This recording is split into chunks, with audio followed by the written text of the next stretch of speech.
വരുന്നതിന് മുൻപ് ഞങ്ങൾ 5 പേര് ഒരു റൂമിൽ താമസിച്ച് പല പല കമ്പനികളിലായിട്ട് ജോലിക്ക് പോകും. തിരുപ്പൂർ ജോലിക്ക് പോയവർ ആരെങ്കിലും ഉണ്ടാവും?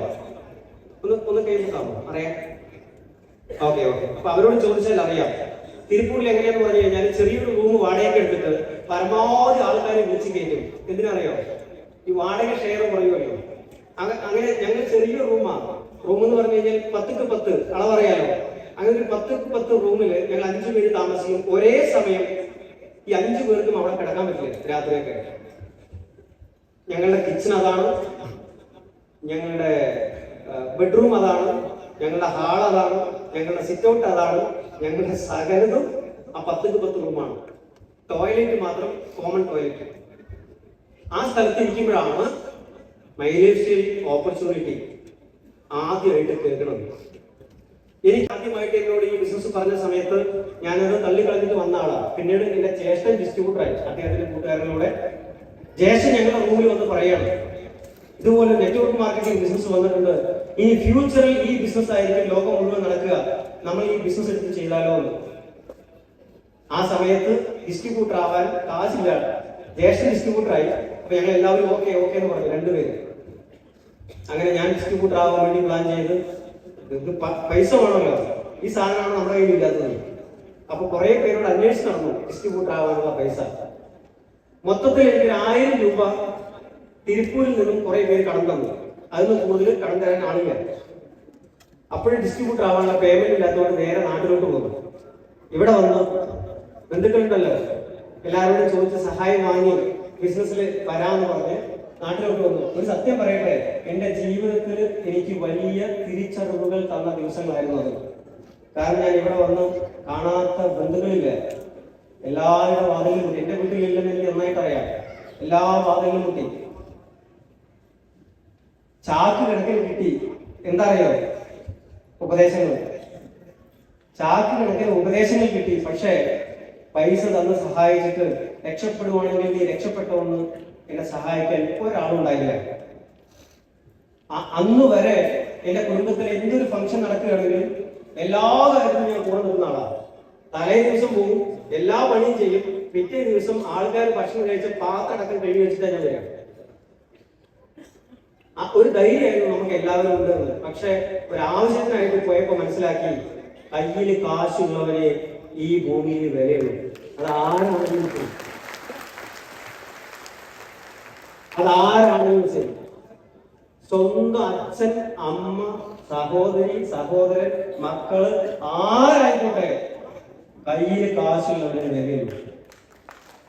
അത് ഞാൻ 23-ാമത്തെ വയസ്സിൽ മനസ്സിലാക്കിയ ആളാണ്. 23-ാമത്തെ വയസ്സിൽ പറയുമ്പോഴൊക്കെ പറയും, അതങ്ങനെ ഒന്നല്ലല്ലോ, ഒരു അമ്മയ്ക്ക് 5 മക്കളുണ്ടെങ്കിൽ 5 ഒരുപോലല്ലേ? അല്ല. ഈ 5 ആരാണോ കൂടുതൽ കാശ് കൊടുക്കുന്നത് ആ മകനോട് ചെറിയ സ്നേഹം ആ അമ്മയ്ക്ക് തോന്നും. അതാണ് സത്യം. അതാണ് ഈ ലോകം. നേരെ തിരുപ്പൂരിൽ പോയി ബിസിനസ് ചെയ്തേ പറ്റുമെന്നുള്ള തീരുമാനം ഞാൻ സ്ട്രോങ് ആയിട്ട് എടുത്തു. ബിസിനസ് സ്റ്റാർട്ട് ചെയ്യാനായി നോക്കിയ സമയത്ത് എൻ്റെ ഒരു കുടുക്കുണ്ടായിരുന്നു, പൈസ ഇട്ട് വയ്ക്കുന്ന കുടുക്ക. എന്റെ കുടുക്ക പൊട്ടിച്ച് എണ്ണിയ സമയത്തും എനിക്ക് മുഴുവൻ പൈസ കിട്ടിയില്ല. അങ്ങനെ ഇരിക്കുന്ന സമയത്താണ് എന്റെ റൂമിൽ എന്റെ കൂട്ടുകാരനും അവനും കുടുക്ക പൊട്ടിച്ചെണ്ണാണ്. 2 പേരും കൂടെ ചേർത്തുമ്പോഴും ഒരു ഡിസ്ട്രിബ്യൂട്ടർ ആവാനുള്ള പണമാവില്ല. അപ്പൊ ഞങ്ങൾ 2 പേരും തീരുമാനിച്ചു, നമുക്ക് തനിയെ ഡിസ്ട്രിബ്യൂട്ടർ ആവാൻ പറ്റുമെന്ന് തോന്നുന്നില്ല. അതുകൊണ്ട് എന്ത് ചെയ്യാം, 2 പേരും കൂടെ ഈ ബിസിനസ് സ്റ്റാർട്ട് ചെയ്യാം. പിന്നീട് സമ്പാദിക്കുകയാണെങ്കിൽ ആ സമയത്ത് പിന്നീട് നോക്കാന്ന് പറഞ്ഞ് എന്റെ പേര് മനോജ്, അദ്ദേഹത്തിന്റെ പേര് രാജേഷ്. രാജ് എന്നുള്ള പേരിൽ 16/5/2003 ആ ദിവസം എന്റെ ലൈഫിൽ മരിച്ചാലും എന്റെ മക്കൾ പോലും മറക്കാത്ത ദിവസമാണ് ഈ ബിസിനസ്സിലെ ഡിസ്ട്രിബ്യൂട്ടർ ആയത്. ആവേശമായിരുന്നു ആ സമയത്ത്. കാരണം കുറെ പേര് ബിസിനസ്സിൽ വരാനുണ്ട്. എന്റെ ബനിയൻ കമ്പനിയിൽ മൊത്തം 42 പേര് ജോലി ചെയ്യുന്നുണ്ട്. അപ്പൊ ഈ എന്റെ പ്ലാനിങ് എന്താ അറിയാമോ? ഡിസ്ട്രിബ്യൂട്ടറായ അന്ന് മുതൽ ഉറക്കില്ല, വട്ടവയ്യ പോലെ പിന്നെ പരിപാടി. കാരണം എന്റെ പ്ലാനിങ് മുഴുവൻ ഞാൻ ഡിസ്ട്രിബ്യൂട്ടർ ആവുന്നു. എന്റെ ഒരു സൈഡ് മുഴുവൻ ബനിയൻ കമ്പനി, ഈ സൈഡ് മുഴുവൻ ഫ്രണ്ട്സ്, ബന്ധുക്കള്.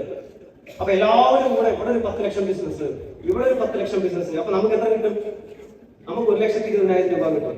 അപ്പൊ 10 ലക്ഷം ബി ബി, 10 ലക്ഷം ബി ബി, എനിക്ക് 1 ലക്ഷം രൂപ വരുമാനം വരുന്നതൊക്കെ സ്വപ്നം കണ്ട് ചാടി എഴുന്നേക്കും, എനിക്ക് 1 ലക്ഷം കിട്ടിയെന്ന് പറഞ്ഞു. അപ്പൊ എന്റെ കൂട്ടുകാരൻ രാജേഷ് അപ്പൊ തന്നെ കിടത്തന്നെ, ഒരാളെ പോലും ബിസിനസ് കൊണ്ടുവന്നിട്ടില്ല, അതിനൊക്കെ അവരുടെ 10 ലക്ഷം ഉറങ്ങിയിട്ടേ ഇല്ല. ആരും ബിസിനസ് അങ്ങനെ ഉറക്കാൻ വരാത്തവരാരെങ്കിലും ഉണ്ടാകും? 2 ടൈപ്പിൽ ഉറക്കം വരില്ല കേട്ടാ. ഒരു ടൈപ്പ് ബിസിനസ്സിൽ വന്ന് ഞാൻ എന്തൊക്കെ ചെയ്യും, എങ്ങനെ അച്ചീവ് ചെയ്യും, എങ്ങനെയൊക്കെ ഡ്രീം ഫുൾഫിൽ ചെയ്യാന്ന് പറഞ്ഞ് ഒരു കാറ്റഗറി ഉറങ്ങില്ല. ഈ വേറൊരു കാറ്റഗറി ഉണ്ട്, കൊടുത്ത പൈസ പോകുമോ ഭഗവാനെ, എന്നെങ്ങാനും പറ്റിച്ചിട്ട് പോകുന്നുള്ള പേടിയിൽ ഉറക്കം വരാത്ത ഗ്രൂപ്പുണ്ട്. ഞാൻ ആദ്യത്തെ ഗ്രൂപ്പായിരുന്നു. ഇത് പറഞ്ഞപ്പോഴാണ്, ഞാൻ തമിഴ്നാട്ടിലൊരു ട്രെയിനിങ് പ്രോഗ്രാമിൽ പോയപ്പോ ഒരാള് പ്രോഗ്രാമൊക്കെ കഴിഞ്ഞ് വന്നിട്ട് എന്നോട് ഒരു ചോദ്യം ചോദിച്ചു, സാർ എനിക്കൊരു സീക്രട്ട് അറിയണം, പറയൂ. ഞാൻ ഈ ബിസിനസ്സിൽ കുറച്ച് പൈസ ഇട്ടു, ഇതെനിക്ക് പെട്ടെന്ന് തിരിച്ചു കിട്ടാൻ എന്തെങ്കിലും വഴിയായിട്ട് പറഞ്ഞു. ഞാൻ ചോദിച്ചു എത്ര ഇട്ടു? ഞാൻ 10,000 ഇട്ടു, പെട്ടെന്ന് തിരിച്ചു കിട്ടാൻ. ഞാൻ പറഞ്ഞു, ഞാൻ പറഞ്ഞാൽ ബുദ്ധിമുട്ടാവോ? ഇല്ല. തനിയെ വിളിച്ചിട്ട് പോയിട്ട് ഞാൻ സീക്രട്ട് പറഞ്ഞു. അത് പറഞ്ഞ ശേഷം അദ്ദേഹം ഫാസ്റ്റ് ആയിട്ട് ബിസിനസ് ചെയ്തു. ഇന്നൊരു കോടീശ്വരനാണ്. ഞാൻ പറഞ്ഞ മറുപടി ആർക്കെങ്കിലും അങ്ങനെ തോന്നുന്നുണ്ടോ? ഇട്ട പൈസ ഇപ്പൊ എങ്ങനെ കിട്ടുക? ആ ടെൻഷനിൽ ആരെങ്കിലും ഉണ്ടാ? എന്നെ ഒന്ന് കൈപോക്ക് നോക്കട്ടെ, ഞാൻ ആ സീക്രട്ട് നിങ്ങൾക്കും പറഞ്ഞുതരാം. കുറച്ചു പേരെയുള്ളൂ. ഇട്ട പൈസ എടുക്കാനുള്ള എളുപ്പ വഴി പറയണോ? സൗണ്ട് ഇല്ല, പറയണോ? ഇട്ട പണം എടുക്കാനുള്ള എളുപ്പ വഴി അത് ഇടാതെ ഇരിക്കലായിരുന്നു. അതല്ലേ ഏറ്റവും എളുപ്പ വഴി. ഞാൻ തനിയെ വിളിച്ചിട്ട് പോയി പറഞ്ഞതാ, ചേട്ടാ ഇട്ട പണം വേഗം എടുക്കാനുള്ള എളുപ്പ വഴി ഇടാതിരിക്കലായിരുന്നു. പക്ഷെ നമ്മൾ ആ പാർട്ട് കഴിഞ്ഞു. ഇനി എന്ത് ചെയ്യണം? ബിസിനസ് ചെയ്ത് സക്സസ് ചെയ്ത് നമ്മൾ കാണിക്കണം. അതല്ലേ ചെയ്യേണ്ടത്? നിങ്ങൾ അതിന് വേണ്ടിയിട്ട് എന്ത് വേണമെങ്കിലും ചെയ്യും, ഞാൻ ഇതാ സപ്പോർട്ട് എന്ന് പറഞ്ഞു. ഇന്നൊരു കോടീശ്വരനാ പുള്ളി, ഞാൻ എപ്പോഴും ഇത് പറഞ്ഞ് കളിയാക്കുന്നതാണ്. അപ്പൊ അതുകൊണ്ട് ബിസിനസ്സിൽ വന്നു കഴിഞ്ഞാൽ അടുത്ത സ്റ്റെപ്പിലോട്ട് അച്ചീവ് ചെയ്യുന്നതാണ് ഇമ്പോർട്ടന്റ് ആയിട്ടുള്ള കാര്യം. എനിക്ക് നിങ്ങളോട്, ഈ ഹാളിനകത്ത് വന്നിട്ടുള്ള നിങ്ങളോട് പറയാനുള്ളത്, നമ്മുടെ ലൈഫ് എവിടെ നിന്ന് തുടങ്ങി എന്നുള്ളത് നമുക്ക് ഒരു ബാധ്യതയെ ആവരുത്. പല ആൾക്കാരും ചിന്തിക്കുന്നത് എന്താ അറിയോ? എനിക്ക് എന്റെ ജീവിതം അങ്ങനായി, എന്റെ ജീവിതം എങ്ങനായി, ഈ കുടുംബത്തിൽ ജനിച്ചുകൊണ്ട് എനിക്കൊന്നും ആവാൻ പറ്റില്ല, ആ കുടുംബത്തിൽ ജനിച്ചുകൊണ്ട് എനിക്കൊന്നും ആവാൻ പറ്റില്ല, ഇങ്ങനെ ഒരാളെ കിട്ടിയത് കൊണ്ട് എന്റെ ജീവിതം നശിച്ചു പോയി. പല ആൾക്കാരും പറയുന്ന കാര്യമാണ്.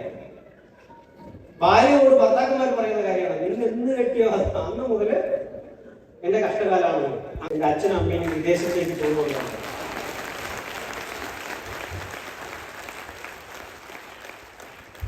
ഇന്നും ആ മുറിവ് ഉണങ്ങിയിട്ടില്ല.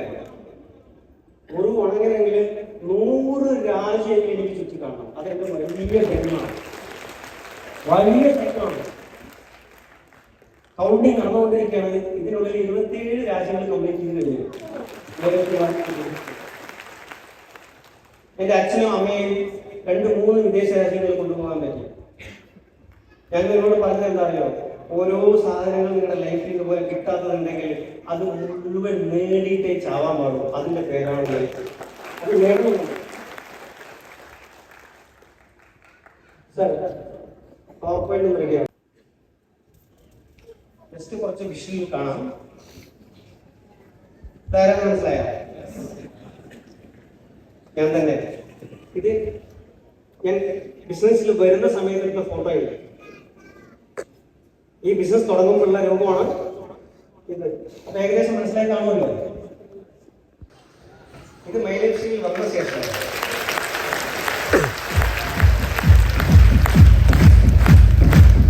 ഒറിജിനൽ ഇതാണ്. ഇത് കുറച്ച് കളറൊക്കെ കൂട്ടിയിട്ട് എഡിറ്റ് ചെയ്ത സാധനങ്ങൾ മാത്രമാണ്. പക്ഷെ ഇവിടെ നിന്നുള്ള ഒരു പ്രയാണം ഉണ്ടല്ലോ, അത് നീണ്ട പ്രയാണമല്ല. അതാണ് നമുക്ക് ആവശ്യം. നിങ്ങളൊരു ലീഡറെ സ്റ്റേജിൽ കാണാൻ ഭയങ്കര ഭംഗിയായിരിക്കും, സ്റ്റേജിൽ സംസാരിക്കുന്നത് കാണാൻ ഭയങ്കര ഭംഗിയായിരിക്കും. അവരുടെ ജീവിതമൊക്കെ രക്ഷപ്പെട്ടല്ലോ എന്ന് നമുക്ക് തോന്നാറുണ്ടാവാം. എന്നെ സംബന്ധിച്ച് മൈലേഷ്യയിൽ വിജയിക്കുന്ന ഒരാള്, വിജയിച്ച ലീഡേഴ്സ് ഇന്ന് ചെയ്യുന്നത് നോക്കി പഠിക്കരുത്. നിങ്ങളുടെ സ്റ്റേജിൽ ആ ലീഡർ എന്ത് ചെയ്തു എന്ന് ചോദിച്ച് നിങ്ങൾ അത് ചെയ്തു കഴിഞ്ഞാൽ അതേ ലീഡർ.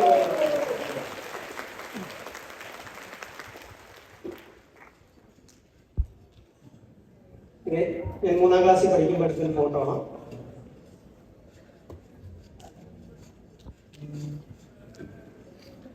ഞാൻ 10-ാം ക്ലാസ്സിൽ പഠിക്കുന്നത്. ഷർട്ടൊക്കെ കണ്ടോ? നല്ല മേച്ചല്ലേ?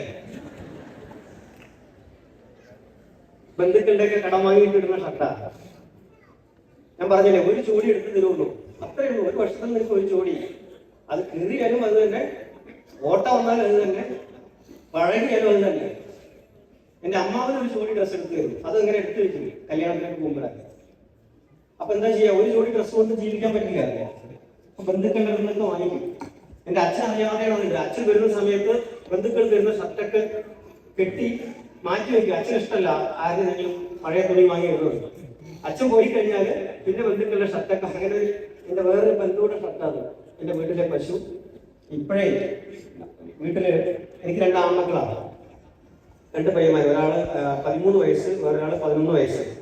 സ്കൂൾ വിട്ട് വന്നു കഴിഞ്ഞാൽ ഡ്രസ് ഊരി ഈ പാന്റ് കാലോണ്ട് ചുറ്റി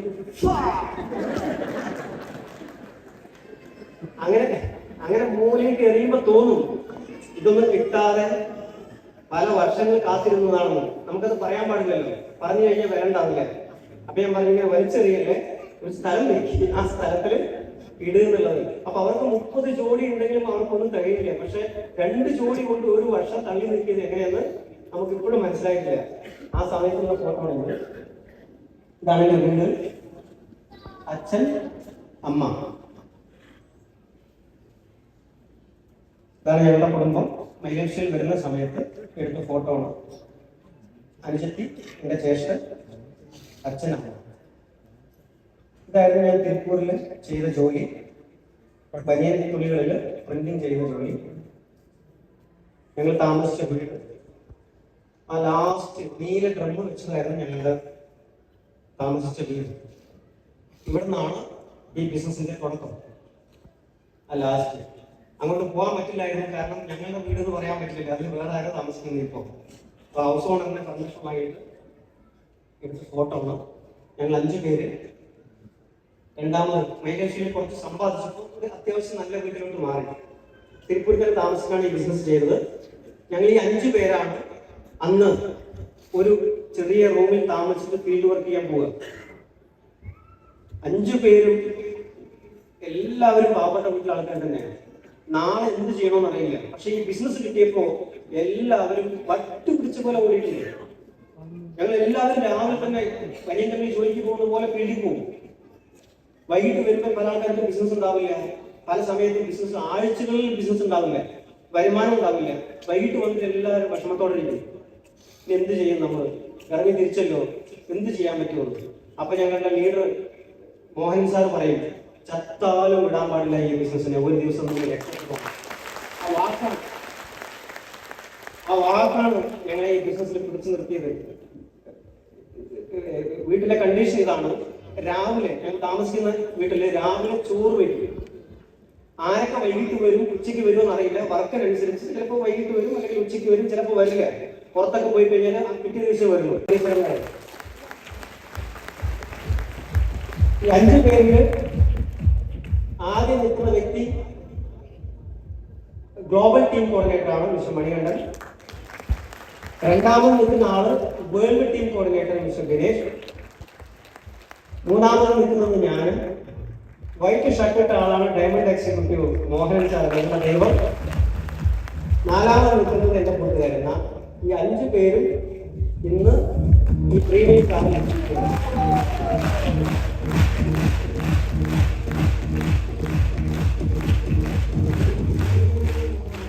ആ 5 പേരും അവർ ഉപയോഗിക്കുന്ന വാഹനങ്ങളാണ് സ്ക്രീനിൽ. ഇതെന്തുകൊണ്ടാണ് അങ്ങനെ പറയണമെന്നറിയോ? ആരെന്ത് വേണമെങ്കിലും പറഞ്ഞോട്ടെ, ഇതിൽ സക്സസ് ചെയ്യാൻ പറ്റില്ല, ഇതിൽ ജയിക്കാൻ പറ്റില്ല, ഇതൊന്നും നടക്കാത്ത കാര്യമാണ്, ഇതൊന്നും വർക്കൗട്ട് ആവില്ല എന്ന് ആര് വേണമെങ്കിലും പറഞ്ഞോട്ടെ. നിങ്ങളൊരു കാര്യം മനസ്സിലാക്കിക്കോ, ഈ മനോജിന് ഇതൊക്കെ പറ്റുവാണെങ്കിൽ ഈ ഹാളിനകത്ത് വന്നിട്ടുള്ള എല്ലാ നാണം കൊണ്ടോ നമ്മുടെ മടി കൊണ്ടോ നമ്മുടെ പേടി കൊണ്ടോ നമ്മൾ രക്ഷപ്പെടില്ല. അത് നമ്മളെ വളർത്തില്ല, രക്ഷപ്പെടുത്തില്ല. ആരെങ്കിലും കണ്ടിട്ടുണ്ടോ മടി കാരണം ജീവിതത്തിൽ വിജയിച്ച ആൾ? ഒരാളെ കാണിച്ചു തരാൻ പറ്റുമോ? കാണില്ല. പേടി കൊണ്ട് ജീവിതത്തിൽ വിജയിച്ച ആൾ കാണാൻ പറ്റുമോ? ഇല്ല. നാണം കൊണ്ട് രക്ഷപ്പെട്ട 2 ആള് എന്താ?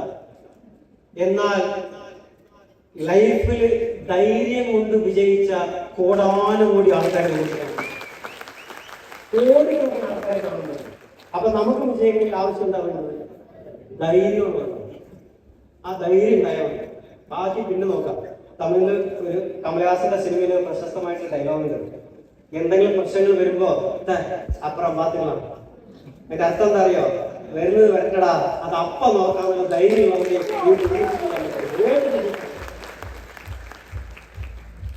പേരാണ് ഞങ്ങൾ ഈ ബിസിനസ് സമ്പാദിച്ചു വാങ്ങിയ ആദ്യത്തെ വാഹനം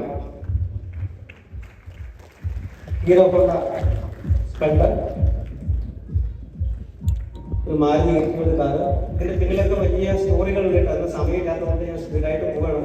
കാരണം ഞങ്ങൾ ഈ ബിസിനസ് ചെയ്യുമ്പോഴേ വീട്ടിൽ ഭയങ്കര എതിർപ്പായിരുന്നു സ്റ്റാർട്ടിങ്ങിൽ.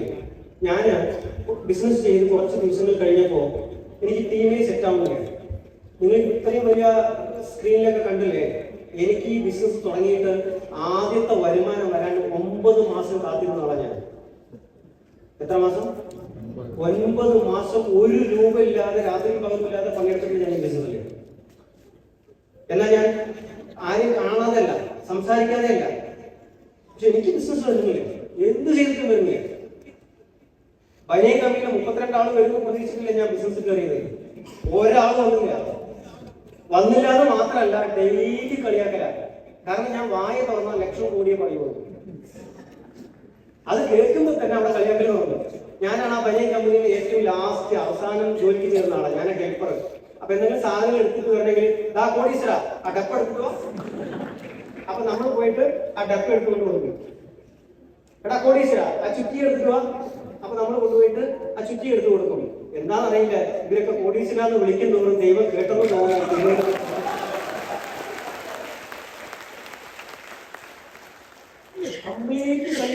ദിവസം ഞാന് എന്റെ കണ്ണിന്റെ മുമ്പിൽ ഒരാള് വന്നു കഴിഞ്ഞാൽ അവൻ ചത്തു നടത്താം. അന്നത്തെ ദിവസം ഒരാളെയും ഇല്ല. ബിസിനസ്സിൽ വന്ന ശേഷം ഞാൻ ചാടിക്കറി എല്ലാവരോടും പറയും. അതുവരെയാണ് എനിക്ക് ഈ മടി നാണം ഉണ്ടായിരുന്നു. പക്ഷെ ബിസിനസ്സിൽ വന്ന സമയത്ത് എനിക്ക് ആ മടി നാണോ ഒക്കെ പോയി വട്ടളകിയ പോലെ ഞാൻ സംസാരിച്ചുകൊണ്ടേയിരിക്കും. അത് നടുറോഡാണോ ബസ് സ്റ്റോപ്പാണോ അതെനിക്ക് വിഷയമേ അല്ല. അതാണ് ബിസിനസ് വരാത്തതിന്റെ കാരണം. നിങ്ങൾ ചേരുന്നുള്ളതുകൊണ്ടാണ് പറയുന്നത്. ഈ നടുറോഡില്, റോഡ് സൈഡ്, ചായക്കടയില്, ഇങ്ങനെയുള്ള സ്ഥലത്തൊന്നും ബിസിനസ് സംസാരിക്കാൻ പാടില്ല. ഞാൻ ഇതൊക്കെ ചെയ്തിട്ടുണ്ട്. എന്റെ കണ്ണിന് മുമ്പിൽ പരിചയമുള്ള ആളെ എന്നെ നോക്കി തിരിച്ചു കഴിഞ്ഞാൽ അവിടെ ഇരുത്തി പ്ലാൻ പറയും. പല കൂട്ടുകാരും എന്നോട് കരഞ്ഞിട്ട് മനോജൻ ഒന്ന് വിടടാ, ഇതേ കാര്യമല്ലേ നീ കഴിഞ്ഞ ആഴ്ച എന്നോട് പറഞ്ഞു. അപ്പൊ ഞാൻ പറയും അത് കഴിഞ്ഞ ആഴ്ച, ഈ ആഴ്ച കേക്ക്. അവിടെ എനിക്ക് വീണ്ടും പ്ലാൻ പറയും. അങ്ങനെ 9 മാസം തിരിഞ്ഞു നോക്കിയപ്പോ എന്റെ ജീവിതം ഒരാളും ഇല്ല. എന്റെ ബനിയ കമ്പനി തന്നെ 2 ഗ്രൂപ്പായി പിരിഞ്ഞു. ഒരു ഗ്രൂപ്പ് മനോജിനെ സപ്പോർട്ട് ചെയ്യുന്ന ഗ്രൂപ്പ്, വേറൊരു ഗ്രൂപ്പ് മനോജിനെ കളിയാക്കുന്ന ഗ്രൂപ്പ്. ഇത് തെരഞ്ഞു നോക്കിയപ്പോ അതിശയം എന്താ അറിയോ, മനോജിനെ സപ്പോർട്ട് ചെയ്യുന്ന ഗ്രൂപ്പിൽ ഒരാളെ ഉള്ളൂ, ഞാൻ മാത്രമേ.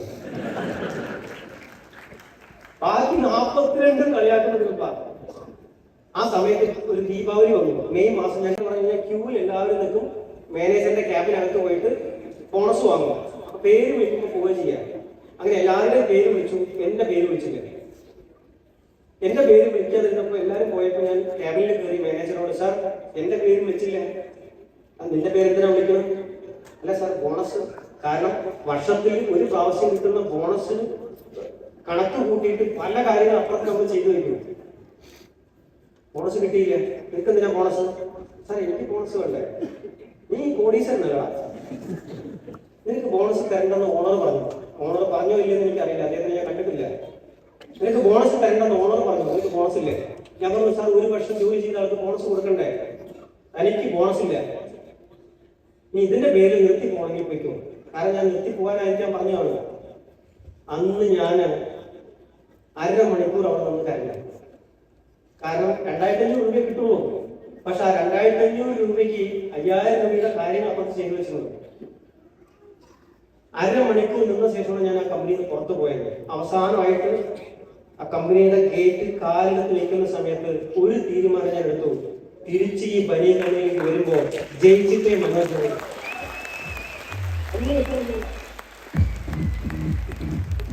പിന്നെ ഞാൻ ആ ബനിയ കമ്പനിയിലേക്ക് പോണത് 6 വർഷം കഴിഞ്ഞിട്ടാണ്. 6 വർഷം കഴിഞ്ഞിട്ട് എപ്പോഴറിയോ, എന്റെ BMW കാർ വാങ്ങിയിട്ട് ആദ്യമായിട്ട് പോയി.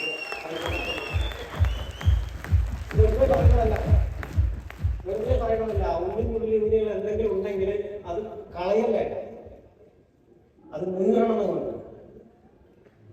എന്നിട്ട് എന്റെ മാനേജറിന് കൊണ്ടുപോയിട്ട് ലഡുവിന്റെ പാക്കറ്റ് തുറന്നിട്ട് ഒന്ന് കഴിക്ക് സാറേ എന്ന് പറഞ്ഞപ്പോൾ ആ മനുഷ്യൻ കഴിക്കുമ്പോൾ വരുന്നൊരു സന്തോഷമുണ്ടല്ലോ, അത് ഒരു പ്രാവശ്യം എനിക്ക് അനുഭവിച്ചേ അറിയുള്ളൂ. കാരണം ഈ കാറ് വാങ്ങാൻ ആരും കൂടി കാരണം എന്റെ മാനേജർ കൂടിയ കാരണം ബോണസ് തരാൻ പറ്റില്ല, പുറത്തു പോകാൻ പറഞ്ഞത്. അങ്ങനെ ഓരോന്നും ഓരോ അനുഭവം കൊണ്ട് ലൈഫിൽ നാട്ടുപുറത്തിലെ എല്ലാ ആൾക്കാരും കളിയാക്കിയിട്ടുണ്ട് എന്റെ അമ്മയെ. എനിക്ക് പാടത്ത് പണിക്ക് പോകാൻ പറ്റില്ല, നിങ്ങൾ ഈ ബിസിനസ് കൊണ്ട് നിർത്തുമെന്ന് പറഞ്ഞു. ഈ സമയത്ത് ഞങ്ങൾ സ്ട്രഗിൾ ചെയ്യാം, ബിസിനസ് തരുന്നില്ല, ടി വി കയറുന്നില്ല. ടി വി കയറിയല്ലേ കമ്പനി കാശ് തരുള്ളൂ അല്ലേ? ടി വി കയറണ്ടേ, ആൾക്കാർ ബിസിനസ്സിൽ വരണ്ടേ? എല്ലാവർക്കും സംശയം, ഇത് നടക്കില്ല, നമുക്ക് തന്നെ പേടി വരാൻ തുടങ്ങി. അങ്ങനെ ഇരിക്കുമ്പോഴാണ് വീട്ടിൽ വന്ന് നമ്മുടെ സമാധാനമില്ല. അമ്മ ഒരു സൈഡിൽ നിന്ന്, അച്ഛൻ ഒരു സൈഡിൽ നിന്ന്. അമ്മ പറയും, നിങ്ങൾ ആരെങ്കിലും രണ്ടുപേരും ഫുൾ ടൈമായി, നിങ്ങൾ ആരെങ്കിലും ഒരാൾ ജോലിക്ക് പോകും, ഒരാൾ ഈ ബിസിനസ് ചെയ്യും. അപ്പൊ അത് കേൾക്കില്ല, അത് പറ്റില്ല, രണ്ടുപേരും ഇതേ ചെയ്യും. അവസാനം എൻ്റെ അമ്മ പറഞ്ഞത്, നാട്ടിലേക്ക് പണിക്ക് പോകാൻ പറ്റാതായി. കാരണം കൂടെ പണിക്ക് വരുന്ന പെണ്ണുങ്ങളുണ്ടല്ലോ, അവരിങ്ങനെ ഓരോന്ന് പറയാൻ തുടങ്ങി. എന്റെ മക്കളെ രണ്ടും കൂടെ നെറ്റ്വർക്ക് എന്ന് പറഞ്ഞിങ്ങനെ നടക്കുക, നാളേക്ക് ഇതൊന്നും നടക്കാതെ പോയി കഴിഞ്ഞാൽ അമ്മമാർ നടുറോഡിലാവില്ലേ, അവസാനം ഈ മക്കളെ കൂടി നീ പറ്റേണ്ടി വരും എന്ന് പറഞ്ഞിട്ട് നാട്ടുകാർ കളിയാക്കി ഒരുത്തിനെങ്കിലും ജോലിക്ക് പോകുമെന്ന് പറഞ്ഞിട്ട്. ആ സമയത്ത് അമ്മയോട് പറഞ്ഞത്, അമ്മ ഈ ബിസിനസ് എന്താണെന്ന് മനസ്സിലാക്കിയത് ഞങ്ങളാണ്, ഇതിന്റെ ട്രെയിനിങ് എന്താണെന്ന് പഠിച്ചത് ഞങ്ങളാണ്. അതുകൊണ്ട് ഈ ബിസിനസ്സിൽ വളരെ ഞങ്ങൾക്ക് ഉറപ്പുണ്ട്, ഒരു ദിവസം അല്ലെങ്കിൽ ഒരു ദിവസം നിങ്ങളുടെ മക്കൾ വിജയിച്ചു വരും, നോക്കിക്കോ എന്നുള്ള ഉറപ്പ് അമ്മയ്ക്ക് കൊടുത്തിട്ട്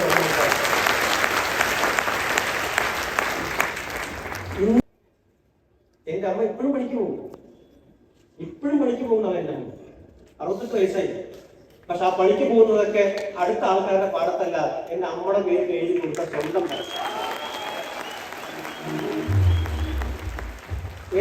ഏതൊക്കെ പാടത്തിറങ്ങി എന്റെ അമ്മ പണിയെടുത്തോ ആ പാടങ്ങൾ കൊടുക്കാൻ തയ്യാറാണെങ്കിൽ ഞങ്ങൾ വാങ്ങിക്കൊണ്ടിരിക്കും.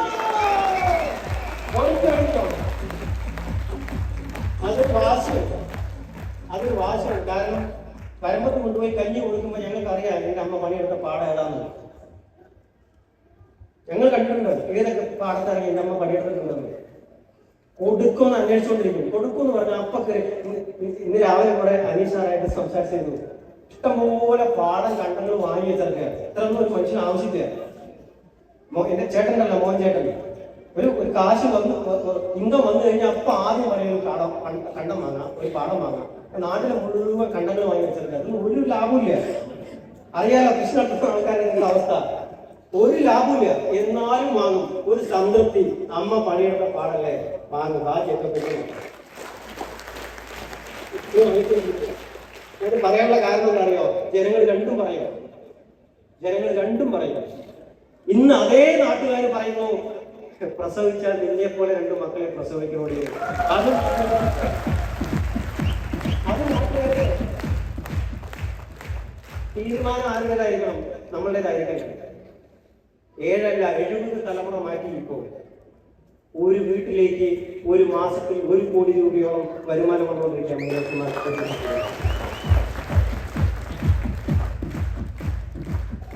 ബിസിനസിന്റെ തുടക്ക ദിവസങ്ങളിൽ 3ാമത് കാറ്, ഈ 3ാമത് കാറിന്റെ ചാവി വാങ്ങിക്കാനുള്ള ഭാഗ്യം കൊടുക്കുന്നത്. 4ാമത് കാറ് എന്റെ ഭാര്യ, 5ാമത് കാറ്. ഈ കാറ് വാങ്ങിച്ചിട്ട് ആദ്യത്തെ കാറ് പ്രീമിയം കാറ് ഇത് വാങ്ങിച്ചിട്ടാണ് അമ്പലത്തിൽ പോയിട്ട് ആദ്യം പോയത് എന്റെ പനിയൻ കമ്പനിയിലേക്കാണ്. ഞാൻ പണിയെടുത്ത കമ്പനിയിലേക്ക്. ഈ കാർ 7ാമത്തെ കാറ്. ഇത് കാറ് വാങ്ങുമ്പോൾ 2 ഫ്രീ കിട്ടിയതല്ല. എന്റെ 2 ആൺമക്കള്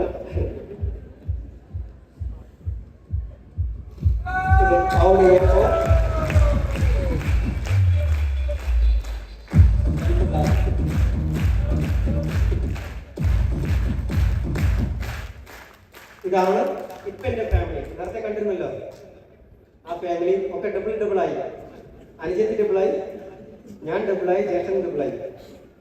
ഫാമിലി നേരത്തെ ഒരു വീട് കാണിച്ചിരുന്നല്ലോ, അതേ സ്ഥലത്ത് ആ വീട് മാറ്റിയിട്ട് അവിടെ പുതിയൊരു വീട് പണിതു.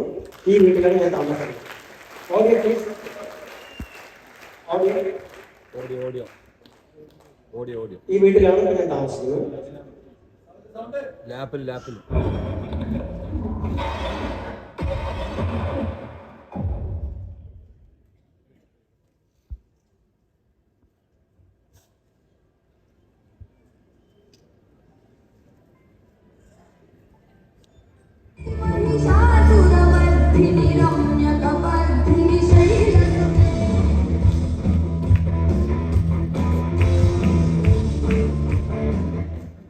സമയമില്ലാത്തവർ ഇത്രയും മതി. ബാക്കി നേരിട്ട് വരുന്നവർക്ക് കാണാം. ഒറ്റപ്പാലത്തിന് അടുത്താണ്. ആരെങ്കിലും വന്നോ. ഇതാണ് തന്നെ താമസിക്കുന്നത്.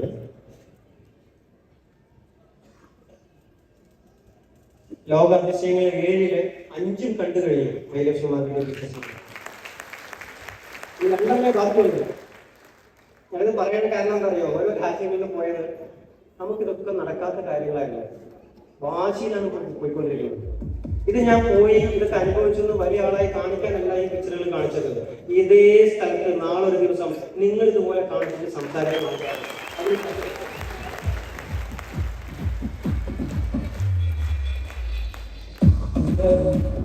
കല്യാണം കഴിഞ്ഞ് ഹണിമൂൺ പോയത് മലേഷ്യയിലേക്കാണ്. കല്യാണം കഴിയാത്തവർ ആരൊക്കെയാണ്? ഈ കഴിഞ്ഞവർ വിട്, ഇനിയിപ്പോ വേറെ വഴിയില്ല. കല്യാണം കഴിയാത്തവര് കോടീശ്വരനാവാതെ കല്യാണം കഴിക്കരുത്. സീരിയസ് ആയിട്ട് പറയാം. എന്റെ ലീഡർ എന്നോട് പറഞ്ഞ കാര്യമാണ്. കോടീശ്വരനായിട്ടേ കെട്ടാൻ പാടുള്ളൂ. അന്നെടുത്ത തീരുമാനമാണ് കോടീശ്വരനായിട്ട് കിട്ടുന്നത്. അക്കൗണ്ടിലേക്ക് എന്നാണോ ഒരു കോടി വന്നത് അന്നാണ് അച്ഛൻ അമ്മയോട് പറഞ്ഞത് ഇനി പെണ്ണ് നോക്കിക്കോന്ന്. കല്യാണം കഴിച്ച് പോയത് മലേഷ്യയിലേക്ക്. വേണ്ടേ? 2015 ഫാമിലി ആയിട്ട് മലേഷ്യയിൽ പോയത്. 2022 അച്ഛൻ അമ്മ. ഇത് മെക്കാവിൽ 7-star ഹോട്ടലിൽ താമസിച്ചത്. ഇത് ചൈനയില്. ഇതെന്റെ മക്കളല്ല സത്യമായിട്ട്. ചൈനയിലെ ഗ്രേറ്റ് വാളിന്റെ മുകളിൽ കയറി. ഇതെങ്ങനെ അറിയോ? ഈ വാളില് നിങ്ങൾക്കറിയാലോ 8000 കിലോമീറ്റർ പോകുന്ന സാധനമാണ്. അതിലിങ്ങനെ പോകുമ്പോൾ മലകളുടെ മുകളിലേക്ക് കൂടെ കയറി പോകുമ്പോ എത്ര വേണമെങ്കിലും നമുക്ക് പോവാം. അപ്പോ ഞങ്ങൾ കുറെ പേര് സ്റ്റാർട്ട് ചെയ്തു നടക്കാനായിട്ട്. അവസാനം കുറെ പേര് പിന്തിരിഞ്ഞു പോയി, നടക്കില്ല എന്ന് പറഞ്ഞു. ആ സമയത്ത് അതിന്റെ ടോപ്പിൽ കയറി 2 പേര് സഹായിച്ചാലേ മുകളിൽ കയറാൻ പറ്റും. എവിടെ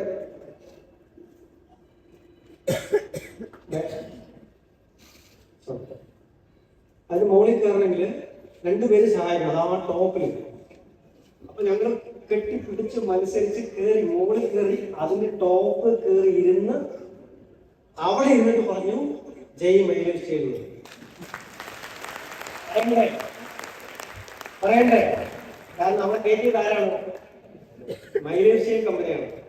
ഇന്ന് എന്റെ രക്തത്തിൽ ഓടുന്ന ഓരോ തുള്ളി ചോരയും മൈലേഷ്യയിൽ നിന്ന് സമ്പാദിക്കാൻ കാശുകൊണ്ട് പറ്റും.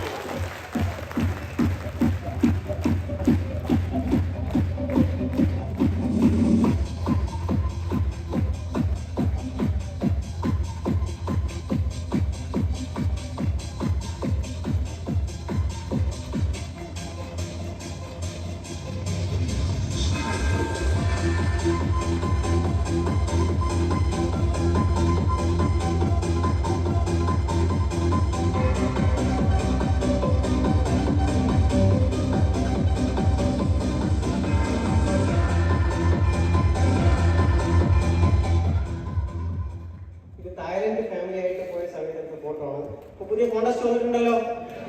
എല്ലാവരും വിൻ ചെയ്യണം കേട്ടോ. ഒരു പ്രാവശ്യം ഒരു വിദേശ ടൂറൊന്നും പോകുന്നത് ഒറ്റ പ്രാവശ്യം. അതിന് ഏറ്റവും അവസരം കിട്ടിയിട്ടുണ്ട്. ഞങ്ങൾ ഫാമിലി ആയിട്ട് തായ്ലൻഡിൽ പോയ സമയത്ത് എടുത്ത ഫോട്ടോ ആണ് ഇത്. ഞങ്ങൾ 5 പേരും ഞങ്ങളുടെ ഫാമിലി. ഓക്കെ. ഇതില് ഒരു അമ്മച്ചി കാണാനുണ്ടോ? ഒരു ട്രൗസർ കൊടുത്തിട്ട് ഒരു റോസ് കളർ ടീഷർട്ട് കാണുന്നുണ്ടോ? അത് ഞങ്ങളുടെ കൂട്ടുകാരൻ മണികണ്ഠൻ ചേട്ടന്റെ അമ്മയാണ്. ഞങ്ങളുടെ 5 പേരില് ഒരാളുടെ അമ്മയാണ്. അമ്മയ്ക്ക് വയസ്സ് 78 വയസ്സാണ്. തായ്ലൻഡിൽ കൊണ്ടുപോയി. അവിടെ പോയപ്പോ ഈ പട്ടയയില് പാരാഗ്ലൈഡിംഗ് ബോട്ടിൽ നിന്ന് അറിയാലോ, പോയവർക്ക് അറിയാം. ബോട്ടിൽ നിന്ന് നമ്മൾ പാരച്യൂട്ടിൽ കുറേ നേരം പറപ്പിച്ച് കടലിലൊരു മുക്കി തിരിച്ച് കുറേ ചുറ്റിയിട്ട് അതേ ബോട്ടിൽ തന്നെ കൊണ്ട് ഇറക്കി വിടും. അപ്പൊ ഇത് കൊച്ചുങ്ങളൊക്കെ പോയിക്കൊണ്ടിരിക്കുകയാണ്. ഇതാണ് അടങ്ങി ഒതുങ്ങി. ഇത് റീജിയണൽ ടീം കോർഡിനേറ്റർ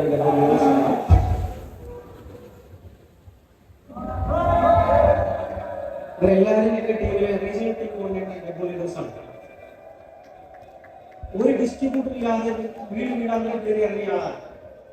പക്ഷെ 10 വർഷം കഴിഞ്ഞ് നോക്കുമ്പോൾ ഇത്രയും ലീഡേഴ്സിനെ ക്രിയേറ്റ് ചെയ്യാനായിട്ട് പറ്റി.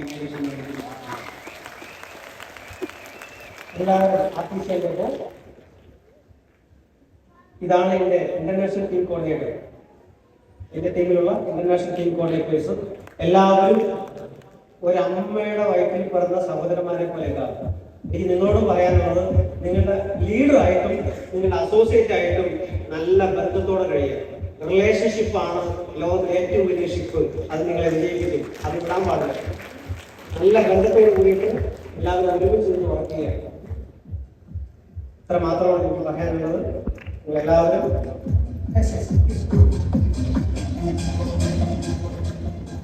എന്ത് സമയത്തും ബിസിനസ് ചെയ്യാൻ വെള്ളി സാറിനോട് എനിക്കൊരു റിക്വസ്റ്റ്.